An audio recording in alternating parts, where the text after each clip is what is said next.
रुपया वो बैंक में जाके रखब। तो समाज के स्तर पर बैंक में जो पैसा जमा होता है उसी पैसे को बैंक लोन देता है, ऋण देता है, ताकि आप घर बनवा सकें, गाड़ी खरीद सकें, कृषि लोन लीजिए, एजुकेशन लोन लीजिए, उद्योग धंधा के लिए ऋण लीजिए। तो बिहार में इसको नापने का पूरे देश में एक पैमाना है, सीडी रेशियो, मतलब कितना पैसा बैंक में जमा भइल, कितना पैसा बैंक वाला लोन देलन।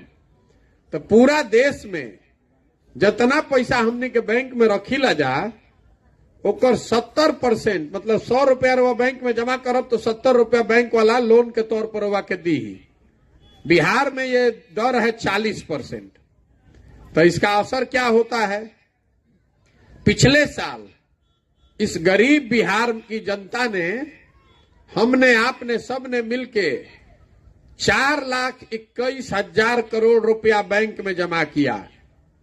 4,21,000 करोड़ रुपया बिहार के लोगों ने बैंक में जमा किया और 70% के हिसाब से बैंक को 2,80,000 करोड़ रुपया लोगों को ऋण देना चाहिए था, उद्योग धंधा करने के लिए, घर बनाने के लिए, गाड़ी खरीदने के लिए। लेकिन बैंकों ने दिया कितना?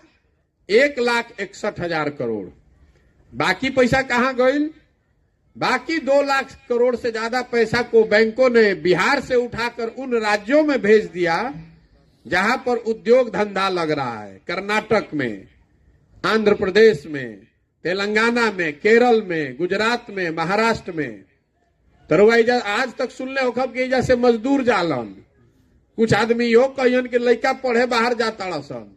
हम आपको नई बात बता रहे हैं कि बिहार में सबसे ज्यादा गरीबी का कारण यह है कि यहां से पूंजी का जो पलायन है, जो पैसा हम और आप बैंक में रख रहे हैं, ये बैंक वाला सब पैसा यहां से उठाकर दूसरे राज्य में भेज रहा है।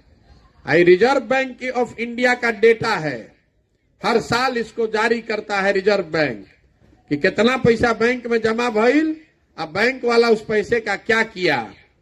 तो 1990 से लालू जी से जब से मुख्यमंत्री भइलन, 1990 से लेकर पिछले साल 32 बरस में बिहार में बैंकों ने 26 लाख करोड़ रुपया बिहार के लोगों का दूसरे राज्यों में भेज दिया।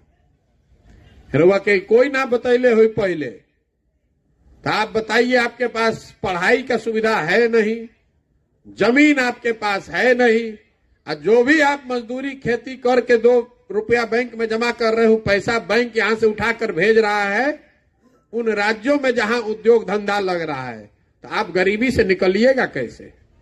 रवा कतनो मेहनत कर ली, कोई सरकार बना ले, कतनो सरकार योजना ले आओ, आप यहां से गरीबी से नहीं निकल सकते। यही से रवा देखा था नहीं, पीढ़ी दर पीढ़ी जो मजदूर रहे कर लड़का फिर मजदूर बा, उसका लड़का फिर मजदूर है।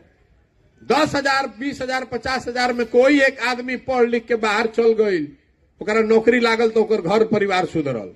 लेकिन ज्यादातर परिवार के लिए शिक्षा, भूमि और पूंजी की व्यवस्था नहीं है। और जब तक इस मूल बात को नहीं आप समझिएगा तब तक बिहार को कोई नहीं सुधार सकता है। ये 3 ही बात है। अगर बिहार में तरक्की चाहिए तो लोगों के लिए अच्छी शिक्षा व्यवस्था होनी चाहिए, ऐसी शिक्षा व्यवस्था जिससे लोगों को रोजगार मिले। अगर बिहार में सुधार लाना है तो भूमि सुधार का कानून लागू करना पड़ेगा। फिर से पूरा जमीन के नापाई होके के चाहिए, पता होके के चाहिए कि केकर जमीन कौन बा। अभी तो जगरा जमीन बा वो करो, इतना लफड़ा बा कि ऊपर लोन नहीं ले सकता है। आप अपने जमीन को बेच नहीं सकते हैं। आधा जमीन तो मालिक घर मजरुआ में डाल दिया, जिसका जमीन है उस पर खेती नहीं कर रहा है।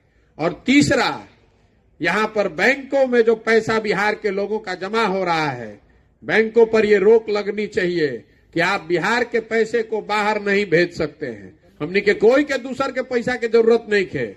जो पैसा बिहार के लोगों का है वो तो हम लोग को मिलना चाहिए। जरा अंदाजा लगाइए कि 20 लाख 25 लाख करोड़ रुपया अगर बिहार के लोगों को ऋण के तौर पर मिला होता तो कितना ज्यादा आदमी आज घर बनैले रहतन, कितना आदमी गाड़ी खरीदले रहतन। अगर हजारों घर बनेगा तो उतना सीमेंट बिकेगा, उतना लेबर लगेगा, उतना रोजगार मिलेगा। रउआ जाता नहीं दिल्ली में घर खरीदे तो बैंक वाला लोन लेता सन, रउआ के गिफ्ट अलग से देता सन, ये भाई हमारा बैंक से लोन लो, हमार ब्याज कम बा। अब बिहार में आज भी 100 रुपया 5 रुपए के रेट पर आप लोन ले रहे हैं। गरीब आदमी को आज भी अगर 10,000 रुपया के लोन लेवे के पड़ जाओ, जरूरत पड़ जाओ कर्जा लेवे के, तो 5 रुपया सैकड़ा पर वो लोन ले रहा है।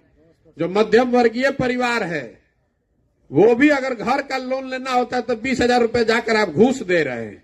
इतना यहाँ पूंजी का अभाव है। तो ये तीनों चीज सुधरनी चाहिए।